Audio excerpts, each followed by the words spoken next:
देखा, उत्तर प्रदेश के लोगों ने तो चखा है उस मजे को, उस शासन को देखा है। बहन कुमारी मायावती के शासन को आप लोगों ने देखा है।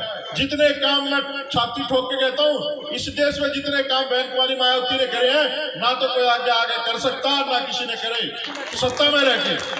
लेकिन आजकल के जो नए जो है ना, वो कह रहे ना भाई, मंजीत मेहरा देख के सारे गाने गाने लग गए, है ना।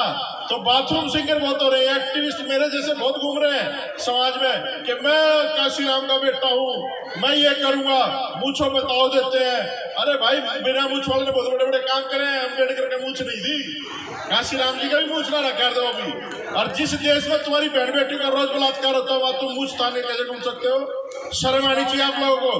और इस देश में ऐसी व्यवस्था को जन्म दो कि आने वाली हमारी बहन बेटियां, जैसे बहन कुमारी मायावती जिस प्रदेश की मुख्यमंत्री बनी, पूरे देश में हमारी बहनें पदों पे जाए, बड़े बड़े IAS अफसर बने, मुख्यमंत्री बने, राज्यपाल बने, और इस देश की प्रधानमंत्री बहन जी बने। ये ऐसा काम करो आप लोग।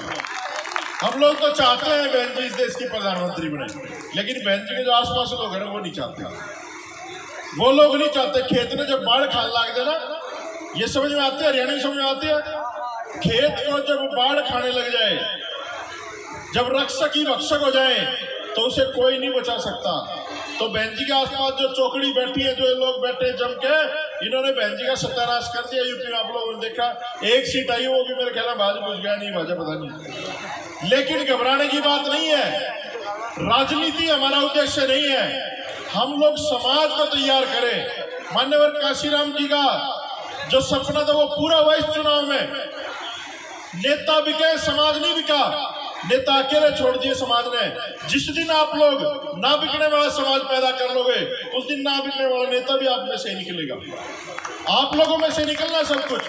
और ये जो मुझे चौधरी चरण सिंह जी की बात याद आती है, आपके उत्तर प्रदेश की ही थे, वो एक बहुत बढ़िया बात कहते थे कि भाई नेता बेईमान नहीं है, ये जनता बेईमान है। क्योंकि जनता में से ही नेता आता है। जिले छुड़े छोड़े पहले कहा था, बूढ़े तो था, गांव में लिखट के मंत्री बन गया। आप लोगों में से हूं, मैं भी ऐसे ही परिवार से हूँ, बहुत छोटे से परिवार से हूँ। कैसे आए? आप लोगों से बीच में से आए, पढ़ लिख के बैरिस्टर बने, वकालत में गए, फिर जो है राजनीति में लग गए। आपके बीच में से आना है लोग। जैसे आप लोग पैदा करोगे, ईमानदार लोग पैदा करोगे, ईमानदार लोग आएंगे। मान्यवर काशीराम जी के बाद मुझे नहीं लगता कि किसी ने ईमानदारी से मिशन के काम को आगे बढ़ाया। सब लोग बस ताक में बैठे हैं कि कैसे चंदा खाया जाए बहुजन समाज के लोग। क्योंकि बड़ा चमार समाज इतना ईमानदार है। मुझे याद आती है कैथल की एक बात, कुरुक्षेत्र में एक सभा थी, उसमें हमारे साथ सोनू भाई भी थे, यही प्रदेश उपाध्यक्ष RPI पार्टी के, मंजीत मेहरा जी भी थे, गिन्नी माई, बहुत सारे। तो महाराज रत्न अम्बेडकर जी आए हुए थे। वो 40 डिग्री 45 डिग्री में कोट पैंट पहन रहते हैं, कमाल का आदमी है। तो वो आए हुए थे, उन्होंने कहा कि मैं जब विदेश जाने का मन करता अपनी जेब की तरफ देखता हूँ तो मायूस हो जाता हूँ। चमारा ने आप सोच नहीं सकते, दुनिया भर के नोट इकट्ठे करके दे दी उनको। तो आज तक वो महाराष्ट्र में कुछ नहीं कर पाए, जहाँ ज्योतिबा फुले ही पैदा हुए, बाबा साहब अम्बेडकर भी पैदा हुए, साहू जी महाराज भी हुए, कितने महान पुरुष वहां पैदा हुए, लेकिन वो लोग कभी कुछ नहीं कर पाए। करा किसने? उस पंजाब की धरती पे एक चमारों का छोरा पैदा होता है, मान्यवर काशीराम, और पूरे देश में घूमता है, साइकिल यात्रा करता है। और उत्तर प्रदेश में एक चमारा की छोरी उसकी गेला लगती है और इस सूबे की, सबसे बड़े सूबे की मुख्यमंत्री बनती है। इन लोगों ने किया काम। बहन जी असली उत्तराधिकारी बाबा साहब अम्बेडकर की, मान्यवर साहब काशीराम थे असली उत्तराधिकारी बाबा साहब अम्बेडकर के। अरे अम्बेडकर किसी एक का नहीं है, अम्बेडकर इस दुनिया के हर उस व्यक्ति का है जो तथागत बुद्ध के विचारों में, उनके आदर्शों में भरोसा रखता है। बाबा साहब अम्बेडकर महामानव हैं। इस दुनिया के सबसे ज्यादा इंसानियत पसंद कोई व्यक्ति पैदा हुआ बुद्ध के बाद तो बाबा साहब अम्बेडकर हुआ। और जब चमारों की बात कर चल रही तो काशीराम जी की बात कहते थे कि 3 तरह के चमार होते हैं मंजित भाई। एक होता है चमार किल्ली, कदे लखनऊ कदे दिल्ली, है ना। एक होता है चमार किट, कहीं चले जाओ वहीं फिट अभी तो वहां आम आदमी पार्टी में फिट होगा, है ना। और एक होता है चमार हमार, वो चमार यहाँ बैठे जो हमारे भाई मिशन के हैं। ये मिशन को नहीं ले देंगे, गद्दार आएंगे, पैदा होंगे, जाएंगे। लेकिन जो लोग बाबा साहब अम्बेडकर को समझते हैं, जो लोग मान्यवर साहब काशीराम को समझते हैं, वो कभी मिशन को पीछे नहीं जाने देंगे। ये चुनाव के परिणामों से घबराने की जरूरत नहीं है आप लोगों को। और मैं तो कहता हूँ, और मैं एक काम करने वाला हूँ, आप लोगों को बता दूं, अब ये लोग लगे हुए ना कदे ताजमहल की बात ले काट के ने कदे कुतुब मीनार ने ठाके ले कहा है।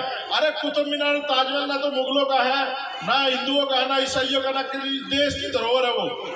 मैं कहता हूँ, मैं एक RTI और PIL डालने वाले हैं सुप्रीम कोर्ट में कि इस देश के जो मठ है ना, ये चार धामड़ा बैठे रखे हैं, इनकी मूर्तियां दिखाओ, तथागत बुद्ध की है मूर्तियां सारी। तिरुपति बालाजी की मूर्ति दिखाओ, तथागत बुद्ध की मूर्ति है वो। मुकदमा कर दो, मुझे डर नहीं लगता, जेल में डाल दो, डर नहीं लगता, क्योंकि समाज का काम करते करते आप लोग मरोगे तो समाज आपको मरने के बाद भी याद रखेगा। और मैं कहता हूँ पूरे देश में डालो ये PIL, ये सारे बौद्धिस्ट मठों पे कब्जा कर रखा है इन आतंकवादी लोग हैं, ये जो RSS में BJP में बैठे हैं। ये लोग आप इनको हल्के मत लेना, और जो लोग इनको वोट करते हैं हमारे समाज के लोग, चाहे वो किसी भी जाति का हो, बहुजन समाज का, वही मनीषा वाल्मीकि का बलात्कारी है, वही गोहाना कांड में हमारे घरों को जलाने का जिम्मेदार है। ये जो जितने भी लोग इन दूसरी पार्टी को वोट देते हैं, इन्हीं की वजह से इनका साहस बढ़ता है। अभी एक पत्रकार बैठे भाई हमारे बीच में, इन्होंने कहा कि मायावती के राज में ये चीजें नहीं होती थी, मगर मायावती के राज में होती होगी, लेकिन एक्शन होता था। शाम होने से पहले, दिन छिपने से पहले जो अपराधी था वो जेल में चला जाता था। अगर कानून अपना काम करे तो हमें सड़कों पर आने की जरूरत ही नहीं है, हमें आंदोलन करने की जरूरत ही नहीं है। हमें तो ठीक बात के लिए भी इस देश में लड़ना पड़ता है। ये विडंबना है इस देश की। हमें अपने हक और अधिकार जो हमें मिलने चाहिए इस देश के संविधान के तहत, उनके लिए सड़कों पर उतरना पड़ता है। हमारे लोगों को रोज मारा जाता है, तो हमें इस तरह की व्यवस्था का खंडन करना चाहिए। और जो मेरी माताएं बहनें हैं, मैं इनसे विशेषकर अपील करूंगा कि किसी भी परिवार को एक औरत ही बचा सकती है, क्योंकि औरत एक ऐसी शक्ति है जो हमेशा त्याग की मूर्ति है, त्याग करती है। अगर माँ रमाबाई त्याग नहीं करती तो बाबा साहब अम्बेडकर नहीं बन पाते। जितना बड़ा योगदान बाबा साहब अम्बेडकर का है, उतना ही माँ रमाबाई का है। जितना बड़ा त्याग ज्योतिबा फुले का है, उतना ही सावित्रीबाई फुले का त्याग है। और महिला जो है ना, महिला, ये जो आदमी भाई ने कहा कि श्रृंगार करती है महिलाएं, वहां जाती हैं, पार्लर में जाती है, ये जो चीजें है ना जो आप लोग श्रृंगार करते हो, ये श्रृंगार करने की चीजें नहीं है। ये तो आपको मानसिक रूप से गुलाम बनाने का तरीका है। जब दो आदमी लड़ते हैं तो कहते हैं ना, आजा मैंने चूड़ियां थोड़ी पहन रखी है। कहते हैं ना, दो आदमी जब लड़ते होते हैं, आजा भाई मैंने चूड़ियां नहीं पहन रखी। तो चूड़ियां जो है वो प्रतीक है गुलामी का। तो जब तक आप लोग पूर्ण रूप से ये चीजें नहीं छोड़ोगे, इनको नहीं त्याग करोगे, तब तक आप लोग ताकतवर नहीं हो सकते।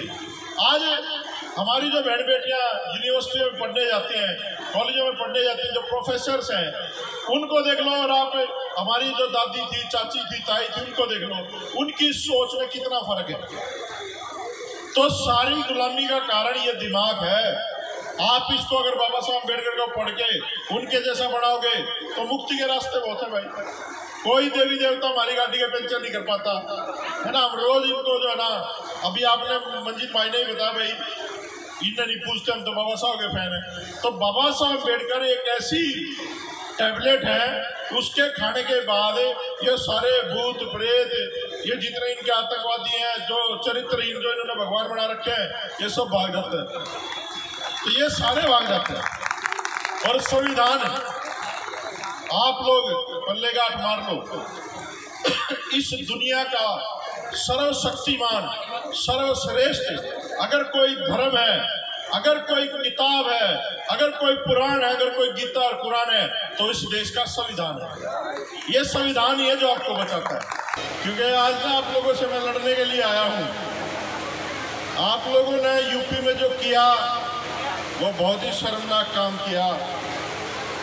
हमारी एक राष्ट्रीय पार्टी हुआ करती थी, उसका जो आप लोगों ने किया वो बहुत गलत किया। चलो खैर, वो राजनीति की बात है, कुछ राजनीतिक कर्म भी ऐसे होते हैं जिसके आगे आते हैं। बाकी संदीप भाई जितने आ रहे हैं ना, इनने तो ठोक के वोट दिया, पर जो घर पड़े हैं ना वो नालायक आदमी है। तो ये रिश्तेदार का नहीं दुआ पाए ना। हमारे यहाँ हरियाणा में मान सिंह मनेठा जी थे, वो एक बात कहते थे कि भाई सबसे आसान होता है रिश्तेदार को समझाना। साला ने अपने जीजा की बात जरूर मानता है, गलत तो नहीं कह रहा मैं। तो जितने लोग यहाँ बैठे सब अपने अपने सालों को समझाओ, फिर वो अपने सालों को समझाए, फिर वो अपने साले को समझाए, और जब सारे साले समझ जाएंगे तो साला योगी जो है ना अपने मठ में चला जाएगा, इसकी औकात नहीं है। तो आज का जो विषय है बहुत ही हर्ष वाला विषय है, ये हमारा सांस्कृतिक कार्यक्रम है। और जो मंच पे जो कलाकार बैठे हैं, मैं सबके नाम नहीं जानता, लेकिन पूरी दुनिया इन लोगों को जानती है। हरमनजीत मेहरा तो एक ऐसा ब्रांड है जिसने इस देश में अम्बेडकरवाद की आंधी लाया और नए नए दुनिया भर के बालक पैदा कर दिए। दिव्या बेबे बैठी, इन्हें कितना बढ़िया गाना गाया, नए नए बच्चों को चांस देता है और उनको लिख के देता। नहीं तो लोग जो है ना आज भीख मांगने की लाइन में भी आकर ना करते, किसी ने सुनता के खुद खड़े जाए। तो बहुत बड़ा योगदान है इन कलाकारों का, क्योंकि जो बात नेता अपने भाषण से आप तक नहीं पहुंचा पाते ना, ये कलाकार आपके कानों से सीधे दिल में उतर जाते हैं और आपको आराम से समझा जाते हैं। तो संगीत बहुत बड़ी चीज है, संगीत बहुत बड़ी चीज है। संगीत के माध्यम से आपकी मानसिक बीमारी भी ठीक हो सकती है और आपको समझाया भी जा सकता है। और यहाँ पर क्योंकि मैं एक बात ऐसा कहता हूँ कि बड़े गजब की कौम है चमार इस धरती पे, जो लड़े हैं बाबा साहब अम्बेडकर के लिए, जो सिपाही हैं बाबा साहब अम्बेडकर के, जो लड़े हैं इस भारत के संविधान के लिए, और जिन्होंने हमेशा आगे होकर के इस मिशन और मूवमेंट को बचाने का काम किया है। बड़ी गजब की कौम है। लोग चिढ़ते हैं, मुझे कहते हैं संदीप भाई आप चमारों की बड़ी पैरवी करते हो। मगर चमारों की पैरवी मैं इसलिए करता हूँ क्योंकि चमार बाबा साहब अम्बेडकर की पैरवी करते हैं, वो मान्यवर साहब काशीराम की पैरवी करते हैं, वो इस देश के संविधान की पैरवी करते हैं। और एक चमार ऐसी बिरादरी है जिन्होंने पूरी दुनिया में अम्बेडकरवाद का डंका बजवा रखा है। विदेशों में भी जयंतियां निकलते हैं रविदास महाराज की, और रविदास महाराज क्रांतिकारी संत थे। वो मन चंगा कटौती में गंगा वाले नहीं थे, तो गरीब ताऊ बैठा था ना भारत माता की जय लगा था, इन्हें लोग तो लगाई बना दिए भारत। तो ऐसे लोग भी हैं जो मन चंगा कटौती में गंगा, ऐसा कुछ नहीं था। संत रविदास क्रांतिकारी संत थे, और वो भी वही चाहते थे जो बुद्ध चाहते थे, वो वही चाहते थे जो बाबा साहब अम्बेडकर चाहते थे, वो वही चाहते थे जो मान्यवर काशीराम चाहते थे। और हम सब यही चाहते हैं जो यहाँ लोग आ जाए ना, यहाँ कुछ मिल नहीं रहा। वो एक कलाकार ने बुलाया था, पता नहीं वो इसलिए नाटक कैलाश खेर के चमारों का प्रोग्राम है, दलितों का प्रोग्राम है, वो आया नहीं। मगर भाई मारे तो हमारा कैलाश खेर है, मंजीत में रहे अपने आप संभाल लेगा समाज के लोगों ने। तो ऐसे लोगों की जरूरत नहीं है। और इन लोगों के घर ना आपके इनाम के पैसों से चलते हैं, ये कोई बैरिस्टर नहीं लग रहे, कहीं कुछ नहीं कर रहे। जो आप लोग इनको थोड़ा बहुत देते हो उससे इनका घर चलता है, क्योंकि ईमानदार लोग हैं, कभी बीजेपी और कांग्रेस के मंच पर नहीं मिलेंगे आपको। तो अपने लोगों का सहयोग करा करो। ये जितनी मेरी भाड़ बैठी है, भाड़ को कर से नाला होता ना, तो मेरा भी नकीद की तकार के पीछे देती ले, और रात जगा के गीत गाता हुआ देती है। तो सारी भाड़ 100 रुपये ले रही हो, आज खड़े करो जी 200 रुपये, घर तक पैसे नहीं लाए, आज खड़े करो 100 रुपये नहीं दर्द रहे, खड़े करो जी जो दर रहा है, इकट्ठे कर लो एक दिन, अरे ने दे दिए भाइया ने, ठीक है। अब काम की बात करते, थोड़ी भूमिका सी बढ़ गई है ना। हमारे बीच में भाई नागपाल जी आए हैं, बड़े राष्ट्रीय कवि हैं, सुजीत सम्राट जी भी आएंगे, वो भी हमारे अच्छे सुप्रीम कोर्ट के वकील हैं। मैं भी पेशे से वकील था, लेकिन मैंने एक वाक्य पढ़ा साहब काशीराम का, और आज उसको पोस्ट भी किया। एक वकील था चौहान करके, मान्यवर काशीराम जी से वो मिलते हैं, तो साहब काशीराम उसको कहते हैं कि भाई वकालत छोड़ दो और समाज का काम करो। तो उसने कहा कि साहब समाज का काम तो हम वैसे भी करते रहते हैं, बाम सेव के माध्यम से, वकालत छोड़ देंगे, वकालत अच्छी चल रही है हमारी, हम चाहते हैं कि इस देश के अच्छे बड़े वकील बने। तो जब साहब काशीराम ने कहा कि जहाँ जिस देश में हमारे समाज की बहन बेटियों की इज्जत बेआबरू होती हो, हर जगह खेत में, खलियान में, शहरों में, गांव में, और जहाँ हमारे नौजवानों को मारा जा रहा हो, वहाँ तो बड़े वकील तो बन जाओगे, अपना बड़ा घर मकान तो बना लोगे, लेकिन समाज को लुटते पिटते आप अपनी आंखों से देखोगे। तो उस आदमी की वो बात समझ में आई और उसने इस्तीफा दे दिया। और फिर जब साहब काशीराम की सरकार बनी तो उसको ट्रांसपोर्ट मिनिस्टर बनाया साहब काशीराम ने, और जब वो शपथ ले रहा था तो रो रहा था। तो ये जो सत्ता है ये बहुत बड़ी ताकत है।